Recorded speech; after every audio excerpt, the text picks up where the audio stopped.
हम अपने आसपास की चीजों को किस तरह परसीव करते हैं, यानी कि किस तरह देखते या महसूस करते हैं। हमारे पास 5 सेंसेस हैं जो हमें अपने आसपास की दुनिया से इंटरैक्ट करने में मदद करती है। वो है साइट यानी देखना, हियरिंग यानी सुनना, टेस्ट यानी स्वाद, स्मेल यानी सूंघना और टच यानी छूना।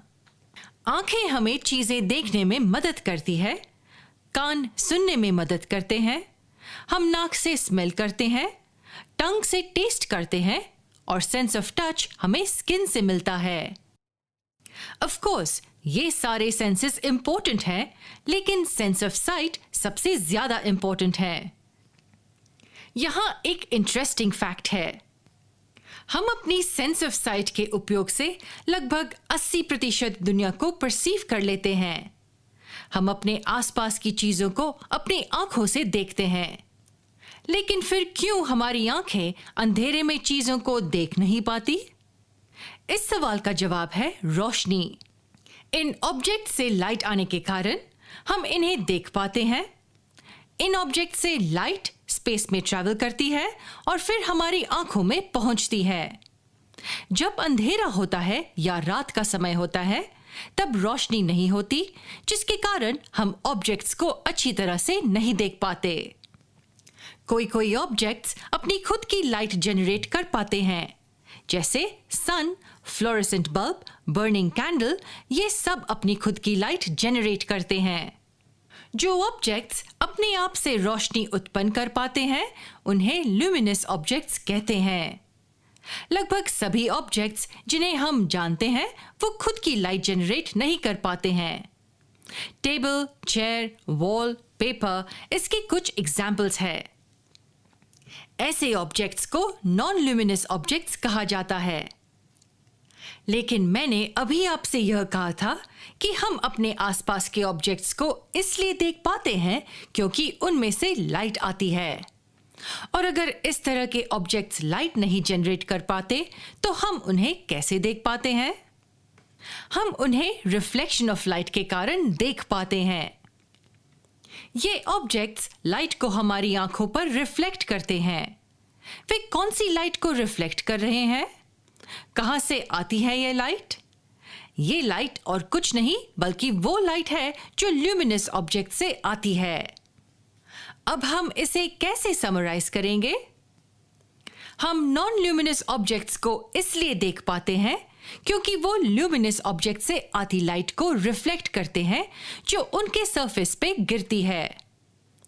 मैं फिर से रिपीट करती हूं, लाइट जो ल्यूमिनस ऑब्जेक्ट से आती है वो नॉन ल्यूमिनस ऑब्जेक्ट्स पर गिरती है।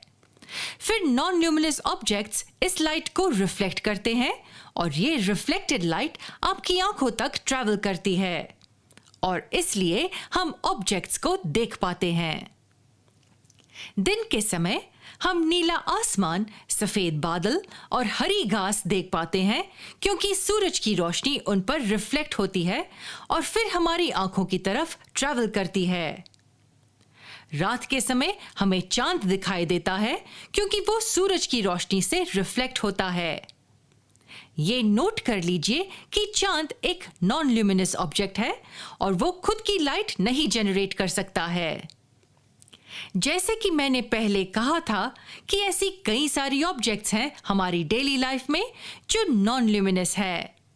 हम उन्हें सिर्फ इसलिए देख सकते हैं क्योंकि वो लाइट को रिफ्लेक्ट करते हैं। एक कमरे में जाइए जिसमें अंधेरा हो, एक टॉर्च को लाइट कीजिए और दूर किसी दीवार पर पॉइंट कीजिए। उस पाथ को बड़े ध्यान से देखिए जहां टॉर्च से लाइट आ रही है। आपको हवा में छोटे छोटे डस्ट पार्टिकल्स दिखेंगे। ये क्यों हो रहा है? आप क्यों देख पा रहे हैं इन पार्टिकल्स को? आपको डस्ट पार्टिकल्स इसलिए दिख पाते हैं क्योंकि टॉर्च से आने वाली लाइट उनके सरफेस से रिफ्लेक्ट होती है और फिर आपकी आंखों की तरफ ट्रैवल करती है। हम वही सेम चीज को कम रोशनी वाले कमरे में भी देख सकते हैं जहां सोर्स ऑफ लाइट सिर्फ खिड़की में आने वाली थोड़ी सी सनलाइट है। इस वीडियो में हमने देखा कि रिफ्लेक्शन ऑफ लाइट एक अहम भूमिका निभाता है। ये रिफ्लेक्शन ऑफ लाइट ही है जिसके कारण हम अपने आसपास के ज्यादातर चीजों को देख पाते हैं। अगले वीडियो में हम रोशनी के लॉज ऑफ रिफ्लेक्शन के बारे में बात करेंगे।